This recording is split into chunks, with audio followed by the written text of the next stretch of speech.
I'm going to call to order the Wednesday, July 8th, CCSD59 Board of Education meeting.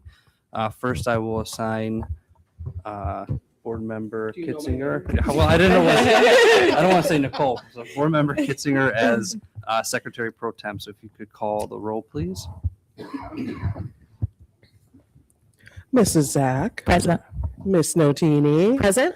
Mrs. Kitzinger here. Mr. Johnson. Here. That's it, right? Yeah, Mr. Chesney. Oh, you want me to say their names now? Yeah, You just told me I didn't have to. Mr. Chesney is absent. Mr. Buckler is absent. And Miss Eddie, Eddie's absent. absent. Okay, good. All right, so we can do our Pledge of Allegiance.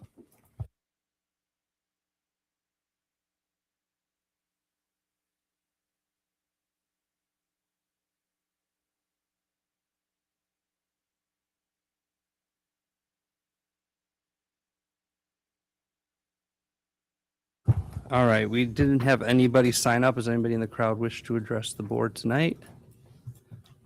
If not, we can move right into our monthly superintendent reports.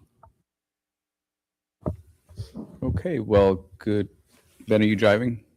Okay, great. So good evening, everyone. It's great to be here. I hope everyone's having a wonderful summer. I will spend a couple of minutes just sharing with the board and viewers and members here in the audience what we've been working on this summer in preparation for a super strong start of the upcoming school year. So we have been working diligently, the whole team here, preparing for the 26-27 school year, which I am confident is going to be one of our best ever. I'm very excited about that.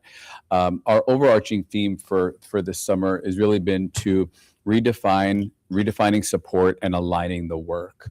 And so all teams here at the Ad Center, including our principals and assistant principals who have been in over the summer, are working in lockstep to make sure that we are all systems go for day one, which is staff return. Our leaders and admin team members have participated in one of 3 leadership retreats where we've been learning, and we've had trainings and learning all aligned to the strategic plan, really under the overarching idea that everything that we're doing moving forward will eventually map back to the strategic plan. So taking a look at it, making sure everyone understands it and operationalizing it, and making sure we're making sense of what that looks like in real life on campuses. And so the teams here at the admin center, the curriculum team, the HR team, our data team, everyone is really working around the strategic plan. And the work that we're focused on this summer is to remove barriers, simplifying our curriculum, removing exhaustive testing, and doubling down on student achievement, and designing supports for teachers and other staff.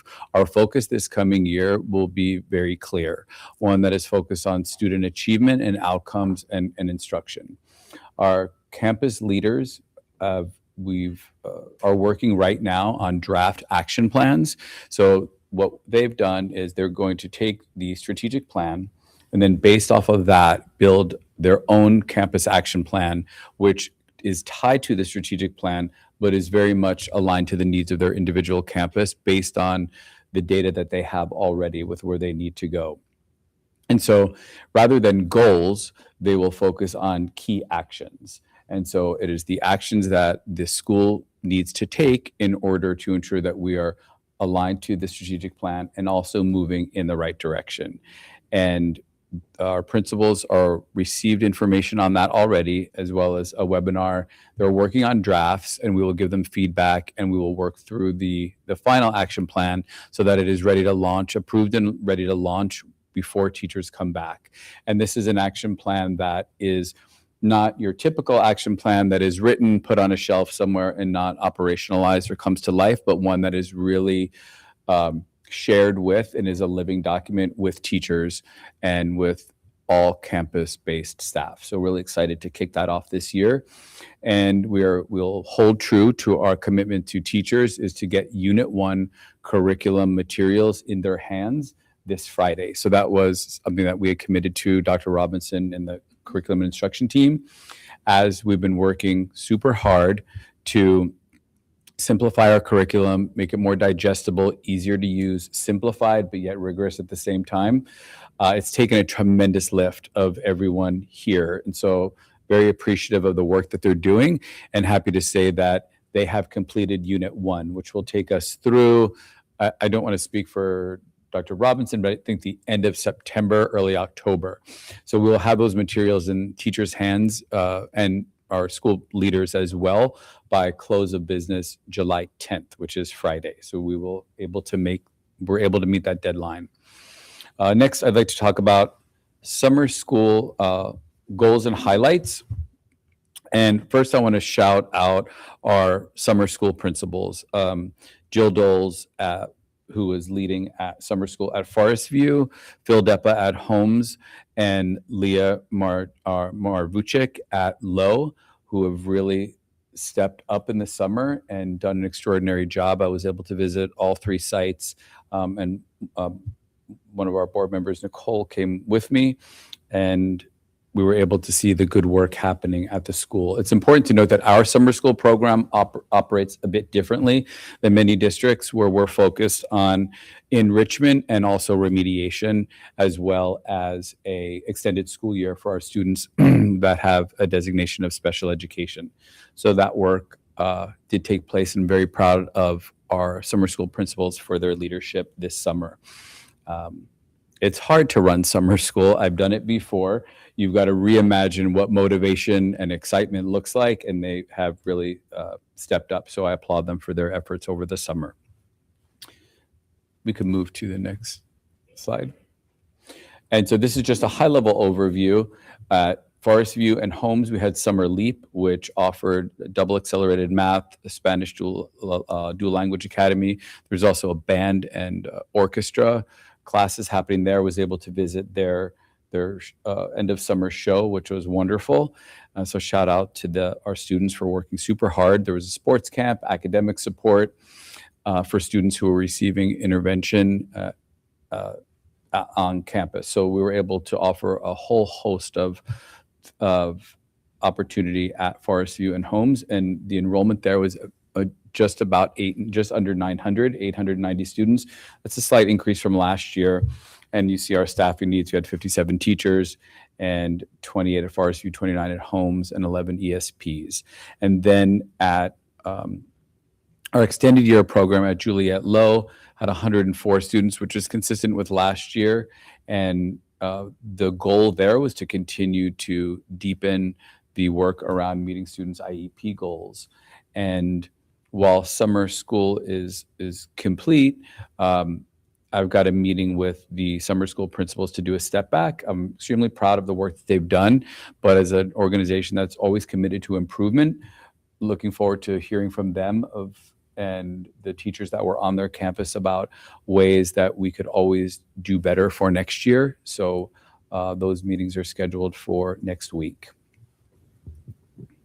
And that is a high-level overview, but everything that we're doing is just really around building the excitement, the momentum for this school year. And I'm excited to get with our principals and assistant principals again toward the end of the month as we finish our retreats day 2 and 3. So any questions of the board thus far? Okay. So without further ado, I'll turn it over to Tom, who will talk about assessment and accountability and some professional learning that we've had here at the district. Thank you, Dr. Galini. Good evening. Yes, I'll jump right into assessment and accountability. So the summer, really, July and August is really a time where the school report card is developed at the state level, and a big piece of the work we do here. Much of the data is already submitted, but additional data is submitted, and we really have a chance to review and do any type of corrections. And it's more than just assessment data. It's discipline data, it's enrollment data, it's attendance data, it's financial data, and we really have a chance to check in on that data and make sure it's accurate and up to date. I did want to update the board. We still don't have our ISA data, the science data, but once we receive that data, the accountability and assessment team, Tricia Senni and Corey King, will put together a report like they did with the IR data that Dr. Galini sent shared last month and share it with the board. Again, that's preliminary data, but we'll share it as soon as we have it and share that and go over that with the board. Also wanted to update something different that's happening at District 214. They're moving away from using the PSAT to placement data for 8th graders. What they've done is they've analyzed iReady data, MAP data, and what they've found is that they can use that data to make placement decisions in a very similar way as the PSAT data. So they're going to move away from that. So instead of a couple of Saturdays in October and November where all 8th graders go off to District 214 and take that test, they'll gather that iReady data from us and like MAP data from some other districts or FAST data and utilize that data to make those placement decisions. And we'll work with them on, actually, Tricia Senni's already working with 214 on some of that data. Tom, can I just, Yes. you know that this is my I favorite was subject. thinking you'd have a question. Yeah, I had actually requested, actually, I don't know if the rest of the board knows this. I had requested, it's actually the pre-ACT data now, or PACT 8. And I had requested it, and Corey did put it together for me. And I think we're still trying to compile that data so the whole board can see it.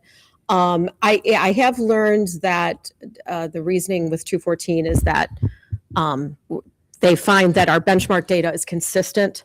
But have we ever looked at that to see if that's actually accurate? The issue, we don't have access to the actual, we get the results, but we don't see the actual scoring data, so we can't compare it like they can.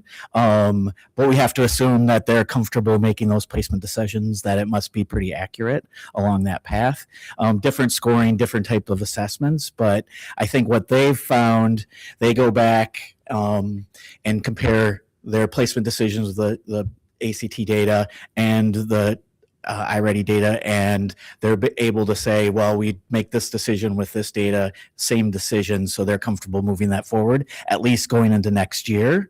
And I'm sure then they'll see how that goes moving forward. Who knows, they could always take a step back from that piece. But we don't have access to the detailed data like they do. Okay, and is it correct? I thought that I had read that what they are going to use instead is the fall iReady benchmark data. I believe so. They'll start that analysis, although then they also use grades for 8th graders, and then they use teacher recommendations also. And that's historically, they've done that also as part of that process. Okay, because I just kind of question that, because I thought the fall is always our lowest result. And I don't know if well, actually, Tom, can you answer this? Is the fall iReady benchmark testing for proficiency towards end of year standards? So no, it's leveled out. So, and they'll use, I'm assuming they're using percentiles, and it's based on fall assessment data, just like the pre-ACT is based on fall, just as you can take that in the spring. It's different levels. So I assume they're using the percentile data based on fall percentiles. So, and obviously they can update that, which I'm assuming if the parents had questions, they could look at the spring data if there are questions related to placement. Sure. I think it would just be great if we could see what they're looking at. I think that's good data, is good for us to understand how our students' results translate into high school. So hoping we can get there. And one other shout out for whoever might be listening is, I personally, as a parent whose children have taken this test in 8th grade and then took it again sophomore year, and then the actual test in junior year, that I found it to be it's a good preparation. It's motivating. It's a big deal. Let's go to the high school, on a Saturday. Maybe some students dreaded it, but I just think there were other positive reasons for this. And I really hope, that if the test is still available, that there is a way to consider our students still take it. Maybe it doesn't have to be a big production like it is with 214, but I'm just throwing that out there, that if this test is out there, other districts are taking it, I'd like us to explore how we can continue to take it. I do believe they, as you said, the end of 9th grade, they take it. 9th, 10th, and 11th grade, they do take the ACT as part of the end of year assessment. That's their state assessment. We take IAR, they take ACT. Right. But I'm just going to put that out there, maybe for a later discussion. Understood. Thank you. Are all the feeder districts using iReady? No, Okay. no. I don't know what every different district does. I know lots of districts in the area, hundreds of districts use iReady. A lot use MAP. It's probably balanced out. And those are the two main ones that I'm aware of. I guess I was just wondering, like, is every feeder district doing away with, or I guess is 214 doing away with looking at pre-SAT? It's for all Okay. feeder districts. So nobody will be taking this assessment in the fall. None of the districts, 8th graders. Correct. It'd be interesting to know, and maybe I'll do some of my own homework, if other districts, other high school districts are taking this approach. Because bottom line, I just want us to look at that, understand how the data from our students translates to high school. Sure. That I think is an important data point for us to look at. And to hear something being eliminated, that's going the wrong direction for me. Okay, so jumping to professional learning. So far this summer, we've held 13 professional learning sessions, had almost 300 attendees, of which 176 of individual staff have attended at least one session. I dug into that data a little bit. Of those 176, 132 are certified staff, which is almost 20% of our certified staff have attended one session so far this summer already. We've had sessions on multiple response strategies, AI ethics. We've actually added some AI sessions because it's been a strong interest from our staff this summer. We've had a book study on student motivation, student engagement sessions. We've had some special ed and student services sessions related to accommodations, communication strategies, student behavior, mental health. We actually have a session, a couple each summer. It's called Make and Take, where actually staff come to this room, we bring in copy machines, laminators, and they make materials for their classrooms for the school year. And it's a really popular class. So we've had 30 more sessions scheduled for the rest of the summer and almost 600 staff scheduled. And I'm sure we'll have even more sign up as we go through the summer.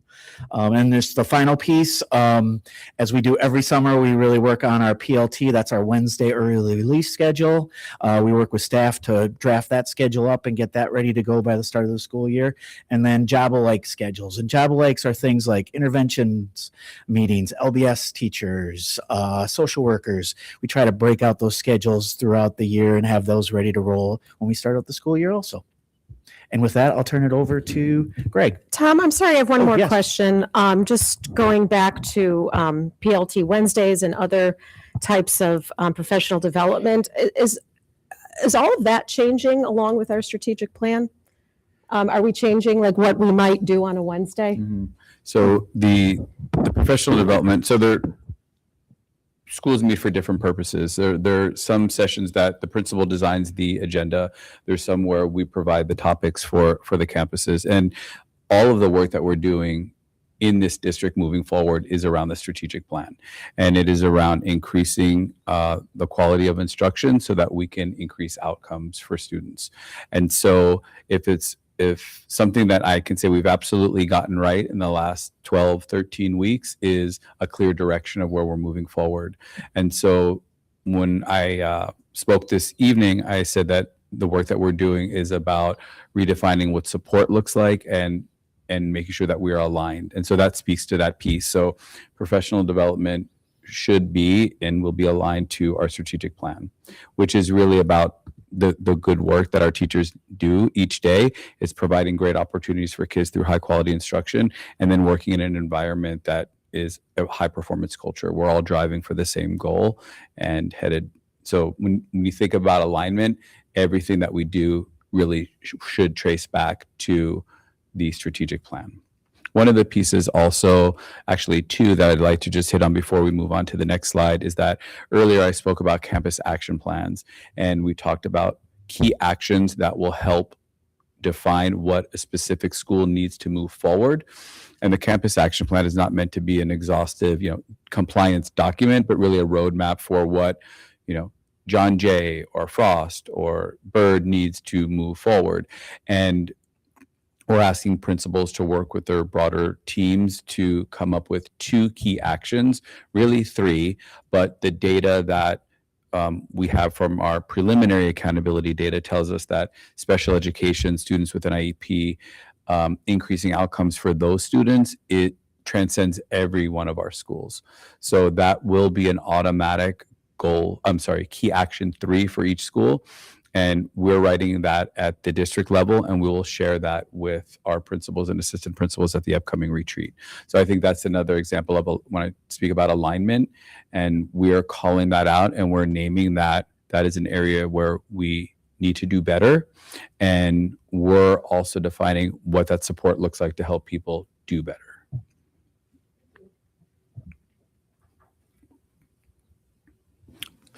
And before I turn over to Greg, so this is Greg's first. Yes. Welcome again, sir. Happy to have you here. This is Greg's first board meeting, so very excited that he's here and part of our team. As you all know, I've mentioned before, he went through a pretty rigorous interview process, and we're confident that we've got the right leader here to help us with all pieces aligned to strategic plan goal 4, which is about resources and finance. All right.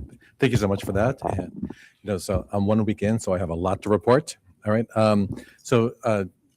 First on the budget, I've spent most of my time so far focusing on the budget. We're working to finalize a budget that's balanced, fiscally responsible, and aligns resources with the district's highest priorities. So this is, again, in line with goal 4 of the strategic plan, stewardship of resources. The budget timeline is on the slide. It's the same timeline that you saw last month and that the boards approved last month. The next step is the presentation on the tentative budget, which will be at the August board meeting. That's just 4 short weeks away. Next, I want to give an update on the Cook County taxes. I'm sure it's no surprise to the board that property taxes are our largest source of revenue. It's almost 80% of of the overall revenue. It's also not a surprise that over the last several years, Cook County has had significant delays in issuing tax bills, collecting revenue, and remitting it to taxing districts like ourselves. This is something that I didn't have to worry about in my previous district in Lake County, but something that I'm monitoring really closely now. The county has informed taxing districts that this week that tax bills are going out late, 2 months late in October. They're supposed to go out August 1st. They're going to go out in October. That 2 month delay is actually an improvement from last year when the fall tax bills went out in December, more than 4 months late. We're in a fortunate position that we have sufficient fund balance to kind of manage a delay in tax collections. We can float expenses for a few months, although that delay lowers the amount of investment income that we can generate. The county has created a bridge loan program providing interest-free loans for this delay in tax revenue. So if this is an opportunity for us, we'll gladly take an interest-free loan.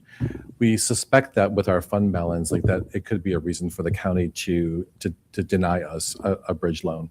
So we're trying to get clarity on how the county will evaluate applications so that we can determine whether it makes sense for us to apply. And then, of course, we'll also just continue to monitor that the county remains on track to get those tax bills out in October. And the final point that I want to make is that the contract for MOS and data is on the agenda this evening. So a portion of the extended scope is to ensure a smooth transition for me as I step into the assistant superintendent role. So I very much appreciate that. However, Mosen's continued work in the district is really focused on achieving operational cost savings, and that also aligns with goal 4 of our plan. So the ensuring effective stewardship of our resources. And I think with that, I turn it over to, is it Ross? Yeah. Nice job. All right. Good evening, everyone. It's a busy time of year for human resources. I'm excited to share some updates. The first is a celebration. We've really been focusing on our recruitment efforts the last couple of school years, and those are year-round efforts. Those begin with building partnerships with universities, which we have had, but we've expanded upon. We've had more practicum teachers, more student teachers. We've hired more student teachers this hiring season than in the past few years. And we're really excited about that. So our destination district status can now be backed up by application numbers. I gave some examples there for you. We had a second grade position opening this season, and there were 146 applicants. We post for 2 weeks. We had a third grade position open at Ridge, which is on the balanced calendar, which can sometimes be a little bit trickier with external applicants. We closed that posting after 6 days because we already had 72 applicants, of which there were multiple highly qualified educators. We have a PE position open. We filled a few PE positions. As of this morning, there were 45, and one of our AP openings had 38. So we are doing really, really well. So I'm happy to report that out. And speaking of the vacancy progress, you can see per job group how we're doing. 99% fully staffed for certified. Our teaching assistants, 95%. Cameo, our maintenance and custodial, 97%. Non-negotiated, 97%. That's one position that we're going to be recommending to the board very soon. And admin is 100%. So we're doing very well. Now we know there is some summer left, so there could be some resignations coming in.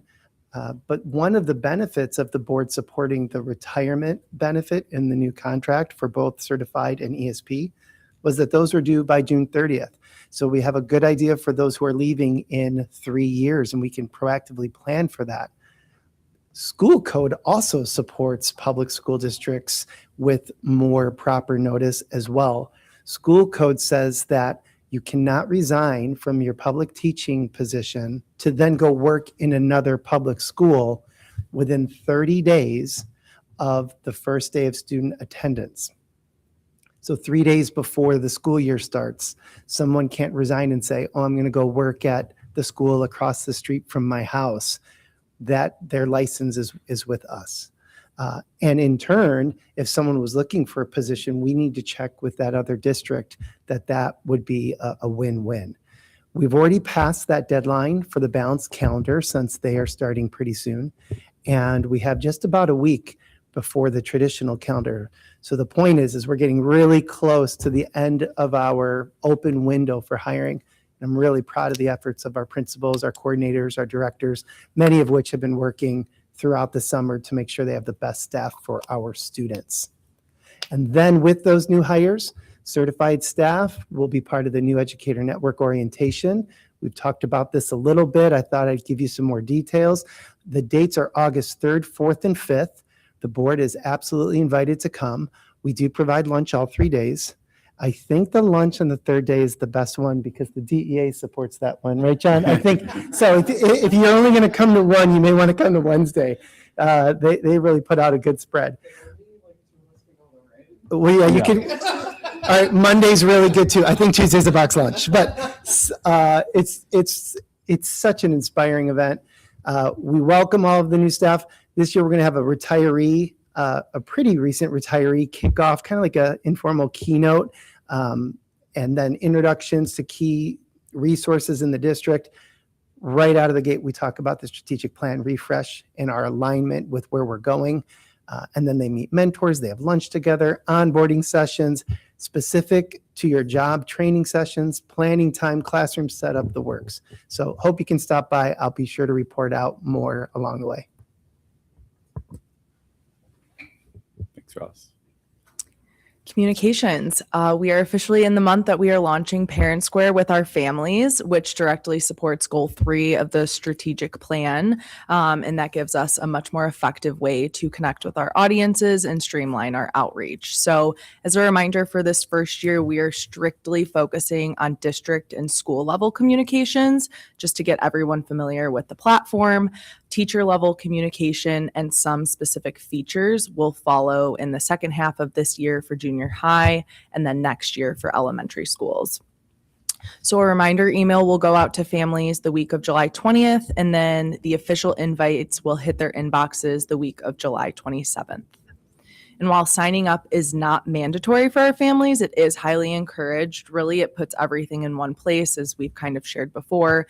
It gives families the opportunity to have choice over their notification preferences and lets them choose their preferred language to receive the communications in the language that they choose, which really helps us embrace our diversity. So the email to help build that understanding with our families from the start, it will include some quick tutorials on how to use the platform. There will also be some help articles and then information regarding in-person help sessions that we will have available at the back to school events in August. I love to hear that we're offering in-person events. Yes. That's so great. And so what are the options then if someone neglects to sign up for Parent Square or just wants to opt out? Then what will their communication be like? Right. So they would receive it just similar as they do now. So they would just receive the email, or, if a phone call is sent through, they would get the phone call. But Parent Square, the point of it is really housing everything in one spot. And then one of the biggest pieces is that translation feature. Yeah. Since we do have over 80 languages in our district, when parents log in and go to their profile, they'll be able to select from over 100, I think over 130 languages, and all of their communications will be automatically translated to that. Good. I love it. I hope we get 100% usage, but you Yes. never know. Also, so if I were to sign up for Parent Square, am I also going to be getting emails still? So you'll be able to set your preferences. So you Okay. can either get notifications as they are sent, or you can do, and what we would suggest is a daily digest. So that would essentially send anything that was sent from the district or the school or eventually teachers. It would send it all to you at one point around 6 p.m. each night. The only thing that bypasses that would be like urgent alerts. So if there was like a hold or a lockdown, whatever, that would bypass and automatically send right away. Awesome. So you can set your preferences. If you want to still receive it via email, you can. If you prefer text, you can get a text notification. So it's really customizable, which is nice. Great. I love it. I'm excited. Thank you, Rachel. Yeah. And then our social media. So we are continuing to use video content to really increase public awareness and keep families informed and connected over the summer. We just posted a video yesterday that introduced our building principals and assistant principals. So if you have not seen that, I would definitely check it out. It's just a great way for our families to kind of meet the people who are leading our buildings. And then our award-winning social series Before the Bell is back for season 2. We've already posted one episode focused on facilities and maintenance, but we'll have several more through the rest of the summer focused on, there's some new playgrounds being put in at Bird and Rupley, the new line board pilot, and then also transportation. So both of these initiatives are just really about using the right strategies to build stronger communication and collaboration and trust with our families and community. And lastly, our back to school kickoff event with staff. We are in the middle of planning that. That takes place on Tuesday, August 11th, when everyone is back. And this will really provide an opportunity for all of us to come together and discuss the changes around instruction, high performance culture, and the refreshed strategic plan. So we'll be extending an invite to one individual from each of our local municipalities that we feed into. And then we'll also be extending an invite to 2 board members. So more information on that will be in this week's Board Weekly.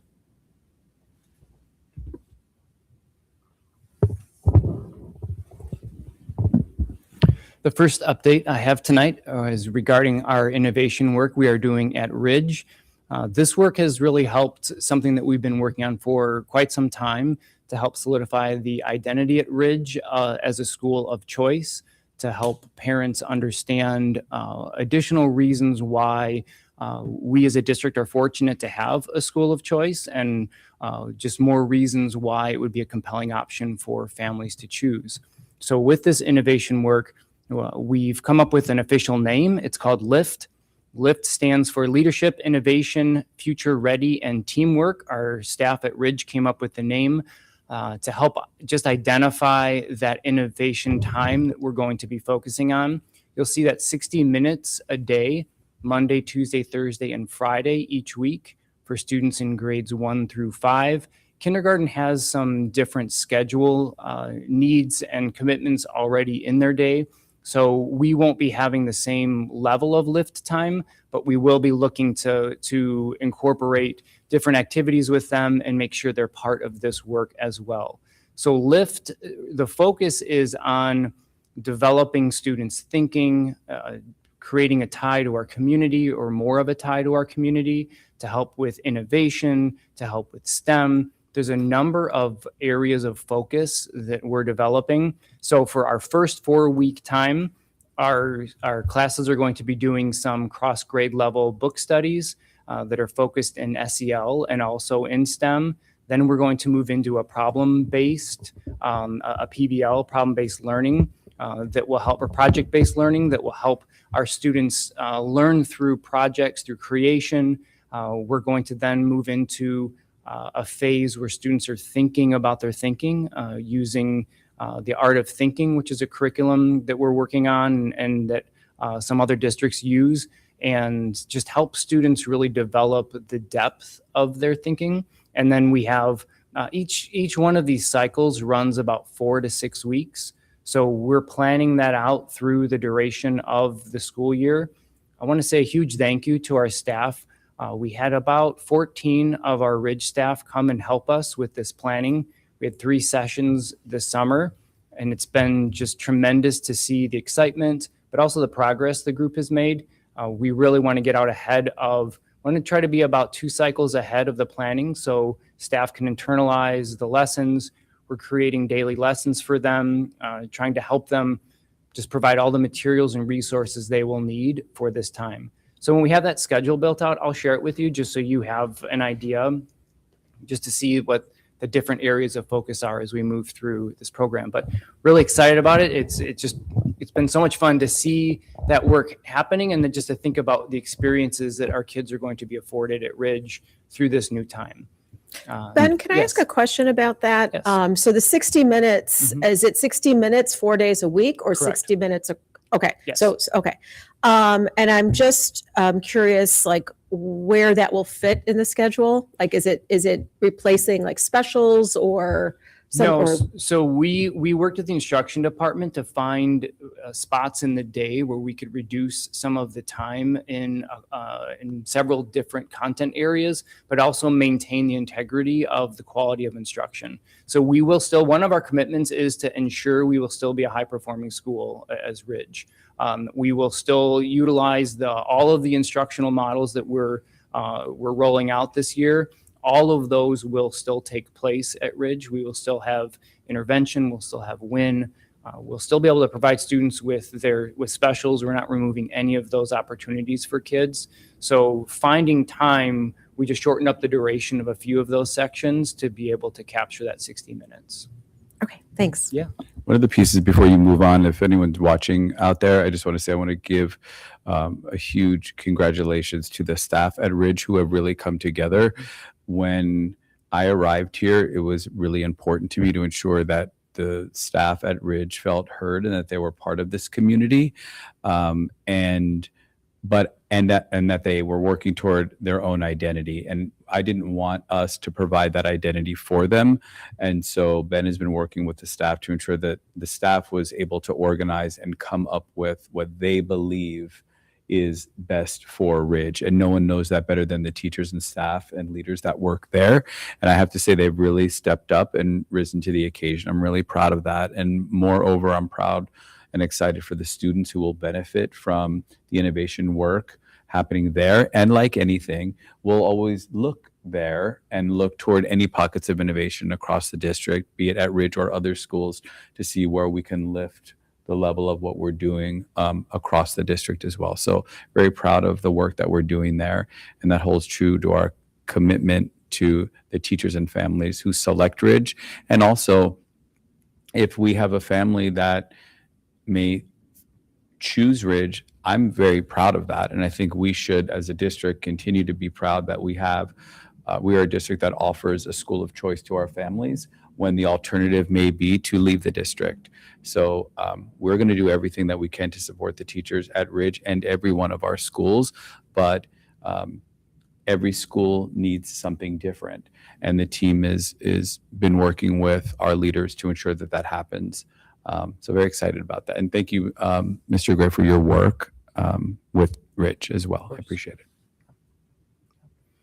So the next item is our new line interactive flat panel displays. So we did receive our 45 boards from the first round that is funded by Title I.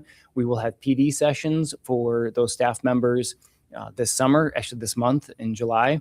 We will also have sessions during the in-service time right before school starts for any staff who can't make the 2 sessions in July. For the next round of boards, we do for the 26-27 school year, we did put 135 boards into the proposal, into the application for this next round. That would cover all grades, all classrooms in grades 3 through 5, including at the junior high level, then including junior high ELA and also math classes. And if approved for that Title I funding, those boards would arrive later this fall. Probably September or October is when we're thinking we would get those put in place. Again, we'll have professional development for staff. We'll support them with this implementation to make sure that they are equipped and that they're ready for the boards to be used in their classroom. I'm sorry, but just one thing. I'd hate to interrupt you. I'm sorry, because you're Quite all right. you do a great job. I want to make sure that I stamp that the reason for piloting this is because it's not just about getting the new snazzy tech equipment in the classrooms, though that's great. We want to make sure that we're enhancing the student experience for students. And if you were to walk into any one of our classrooms right now, I think what you would see is pretty antiquated projectors mounted in the ceiling that create an awkward view of what is being projected. And teachers often have to turn off classroom lights so that there's not a glare on the board, and we want to remove those barriers from teachers. And so it's touch screen, it is bright, it can stand right in the middle of the room where the screen currently sits, and there no longer will be a need to use the projector screens. It also hooks up to the teacher's computer and is a computer at the same time. So the teacher can just pull up the documents. If they're annotating a text, for example, the teacher can pull up that text right on the screen and annotate it with her fingers or a pen or what have you, and to really model what good instruction looks like. And so you'll see it in action this year. And hopefully, if approved, you'll see that number double over time until all of our classes are eventually covered across the district. So excited about that. We did have some teachers utilize them with summer school, and that was a lot of fun to watch, especially with the students when they were quite excited to get to use the screens. So more to come. We'll share pictures and video, and so you'll get that idea. And when you go in to visit classes in schools this fall, you'll see them in classes and get to see what it means for teachers and students in instruction. So we are very excited about that. And finally, the staff laptop refresh. Next week, our new staff devices will be arriving. Thank you for the approval of those this spring. Once they arrive, we'll get them set up and we'll get those deployed to staff at the beginning of their school year. We will be ready with Ridge at the start of their school year that week of July 20th is staff's first in-service back. And then once we're all settled, we will then offer the previous iteration of those to be purchased for staff who are interested. So we'll offer staff the opportunity to purchase their own first, and then we'll open that up for staff who are interested in purchasing one. And as we have had in years past, I'm sure that any of the devices that are in good shape will sell. We always sell all the ones that we have. So that's just one area that will be able to recoup some of the cost of the program. And I think that's all of our. Do we also do that with the student devices, or? We did that with the last round, but we offered them to families who had a need for them. So we still have some of those at buildings. So if a family reached out to the principal, or in some cases, the buildings would reach out to families that they know could use a device. Yeah. And they would say, we have the previous version of the Chromebook, and we would provide those to families at no cost. Great. Thank you. Yeah. Good? Yes. All right. All right, so we can move on to our consent agenda. We have items 6.01 through 6.08. If I could have a motion to approve. So moved. I'll second. Moved in second. Any questions? If not, if we could have a roll call vote. Miss Notini, Aye. Miss Zach, Aye. Mr. Johnson, Aye. Miss Kitzinger, aye. All right, motion passes.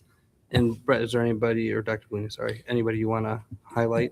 Yes, I would like to welcome our new assistant principal at Frost, Julie Shapiro. So thank you. We're very excited to have you, as well as Anita Compart, who you're sitting next to, who will be at ELC. Very excited for their leadership. Welcome to the district. We're happy to have you.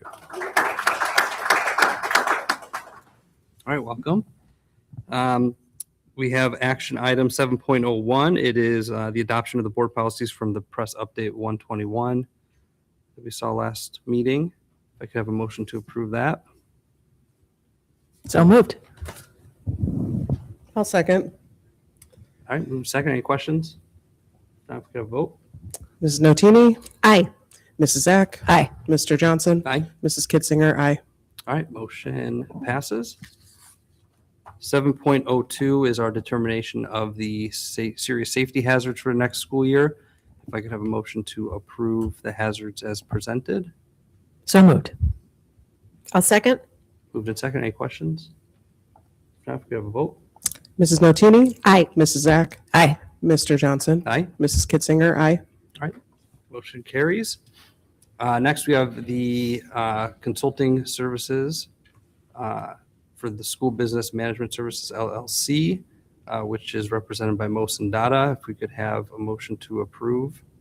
I'll make the motion. I'll second. Moved in second. Any questions? Okay, we can do a vote. Mrs. Notini, Aye. Mrs. Zach, Aye. Mr. Johnson, Aye. Mrs. Kitzinger, aye. All right, motion is carried. 7.4 is the approval of a settlement agreement and the associated release is presented there. If we could have a motion to approve. I'll make the motion. I'll second. Moved in second. If we could have a vote. Mrs. Notini, Aye. Mrs. Zach, Aye. Mr. Johnson, I'll abstain. Mrs. Kitzinger, aye. All right, motion passes. 7.5 is the approval of the District 59 Education Foundation donation. Wanna read that? I'll make the motion.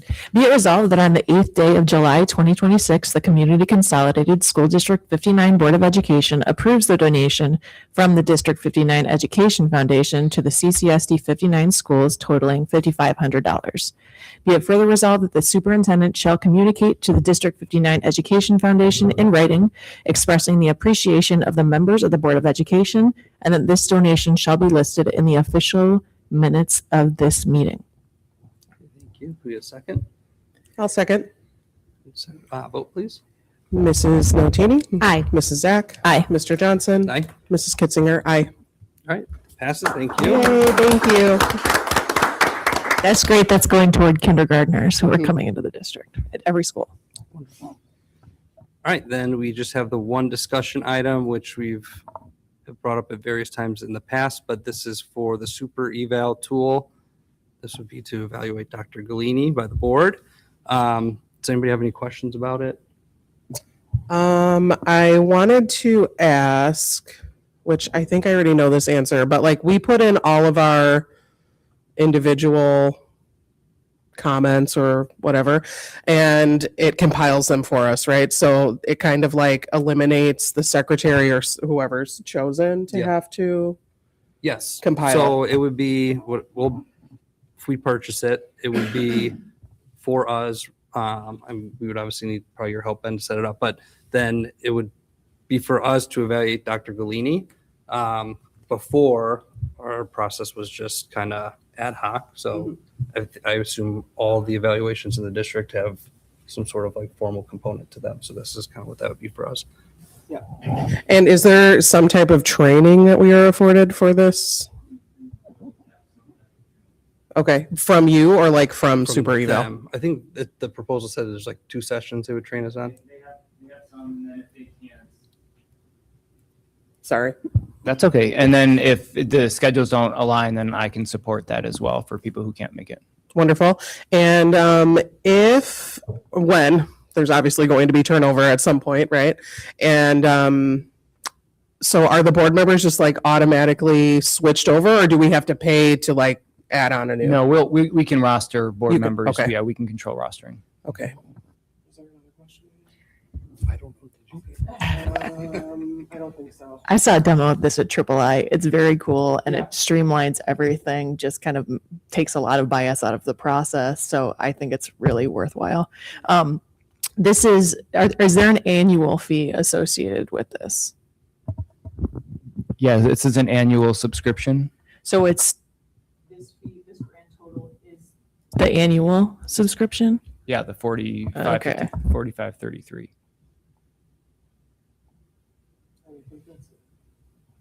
Michelle, any questions? Going to ask exactly the question that Sarah just asked, so no questions. All right, and then so next week, so this is the proposal we're discussing. We could vote on it next time, and then once we do that, we could start the implementation. And then it would be the board. I'll like pilot it, or like drive whatever, be in charge of it, and then you can, as the vice president, you can be with me in those trainings and stuff. Great. Good. Okay. All right. Reports of the Board of Education. We could start with you, Ms. Notini. Gosh, I don't think I have anything specific, although I did want to mention the Celebration of Cultures event. Rachel, thank you for just totally handling that, running with it, and letting us know. So the event will actually take place on August 22nd, so before school starts. And just Dr. Gleany, for your reference, this is an annual event that the Village of Mount Prospect holds to celebrate, the diversity in our community. It's held near Frost and Jay and Friendship, like in that cluster.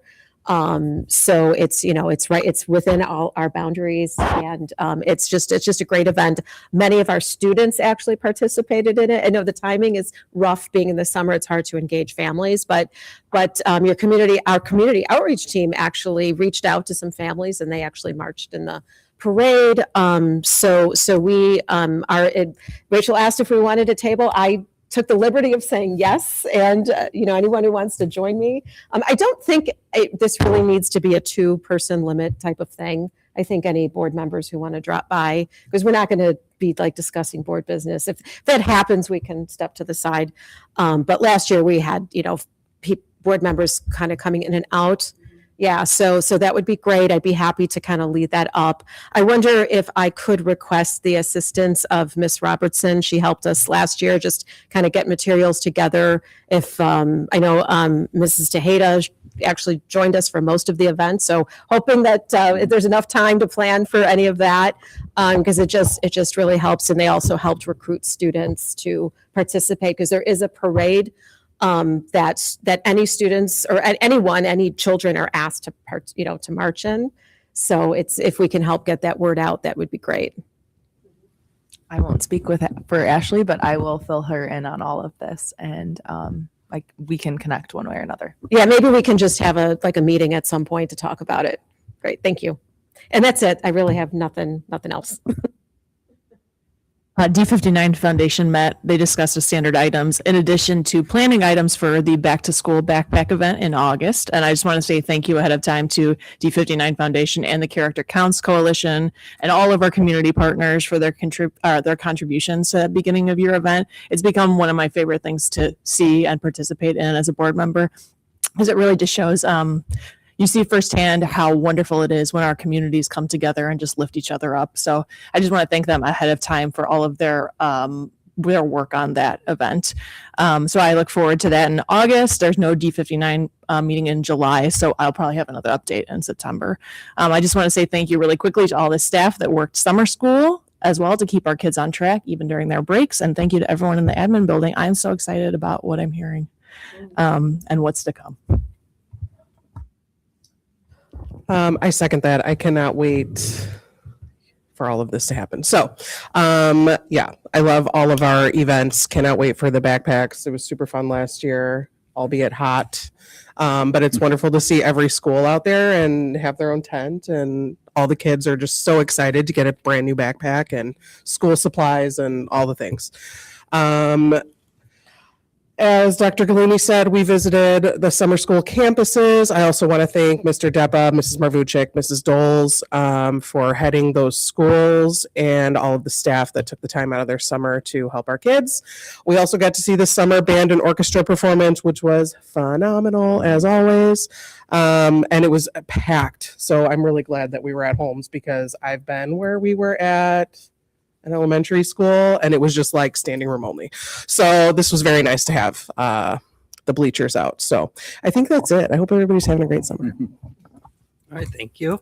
That's it then. We have no informational items. You have any? Okay. We do have a closed session, so I just need a motion to go enter that for items A through F listed on the agenda. So moved. I'll second. Moving second, we have a vote. Mrs. Notini? Aye. Mrs. Zach? Aye. Mr. Johnson? Aye. Mrs. Kitzinger? Aye. All right, and then we will enter closed session. We come out, we have nothing else, so everybody enjoy the rest of your summer. Still